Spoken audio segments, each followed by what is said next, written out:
didn't plan to talk about septic tanks, fluffy pants, or my neighbor today, but here we are.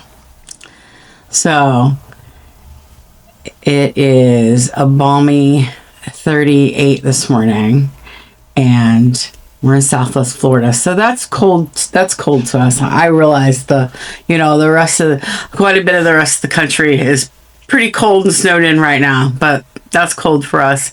And I have to go to the bus stop every morning at like 6:15 and stand outside in the cold wind. And I discovered fluffy pants this year. Most amazing thing.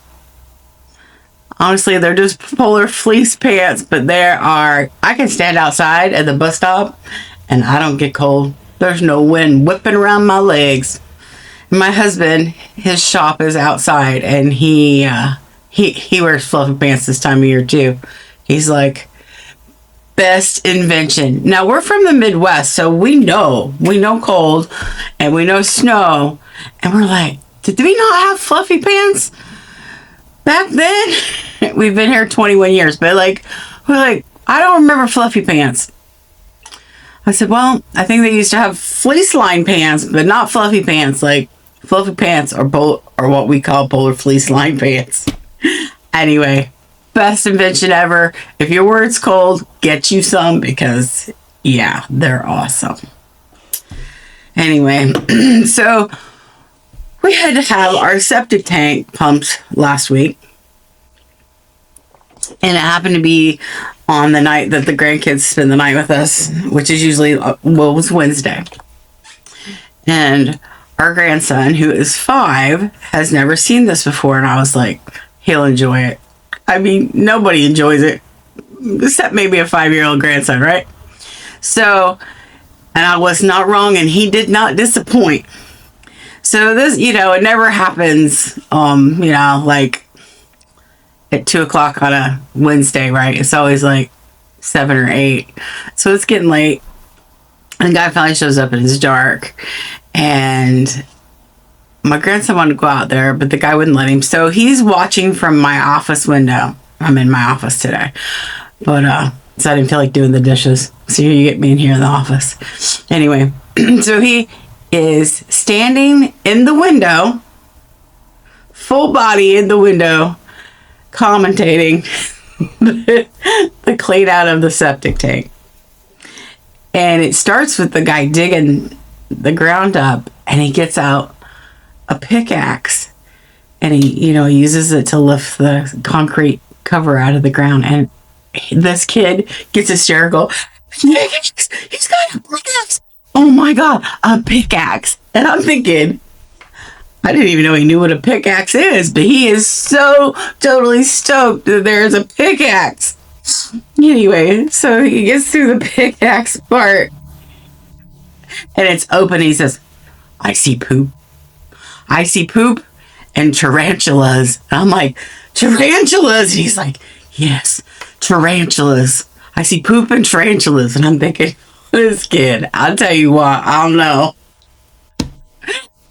Anyway, so then finally the guy gets the hose, to suck it out, right? And he brings it up here and he goes, ugh. I'm like, why? He's like, that's a poop hose. I'm like, yeah, you're right. It's a poop hose. Anyway, that was the best thing last week. That made my whole week. I'll tell you what, that kid was totally all about it. It was funny. So then I'm in the shower the other day, and I'm frustrated because I'm out of shampoo. So I go, which is a well-known thing in this family. That's Aaliyah, our granddaughter's mad noise. When she was a toddler and she was mad about something, she would go. So, and then I'm like, or is that really Aaliyah's mad noise, or is it my mad noise? Because I was her babysitter, right? So I was like, well, maybe it's my mad noise because I still do it and she doesn't. And I taught her to do that. So now I don't know if it's her mad noise or my mad noise. But when I'm mad, it's... Anyway, that might be crazy.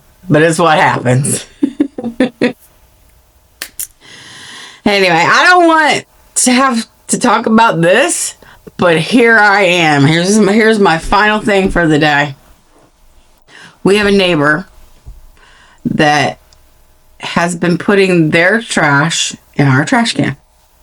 Okay, I'm not Karen. Don't get me wrong. If it is trash night and your trash is full and mine is not, feel free to stick one of your trash bags in my trash. I have no issues with that. But this is what they're doing. They are on Monday, after the trash has been picked up, and they take their trash out for the morning or whatever, they're putting it in our clean trash can so they don't have anything in their clean trash can. Excuse me? That's a pitch perfect quote, by the way. Excuse me? So, I don't understand that. And you know what? It bothered me. Especially when, like, we've noticed it for a while, but we just kind of figured out that's what was happening. And then we changed our cameras so we could see. So I'm like, well, I'm putting it back on their side. Because, yeah, I'm like that. But, so I got there and I pulled this bag out and, oh my God, I don't know what was in it. I'm like, is that a dead body? I mean, I probably should have looked. I mean, surely it wasn't right. But I'm thinking, it's like, yeah, I don't want to be gross, but it was some kind of meat. Anyway, so I threw it back over their yard and they picked it up. And it hasn't happened since. But why? Tell me in the comments why you think somebody would do that. Or if this has happened to you, because that's just crazy to me. I wouldn't be that rude. So I guess, I'm guessing, like, the point is they don't want their trash to smell all week, but it's okay if mine does, right? I don't know. Anyway, that's where I'm at with that. I don't want conflict. I just want my trash can back. But I guess that's who I am now. Anyway. My camera just went off. Anyway, I hope y'all have a spectacular week. Peace out, y'all.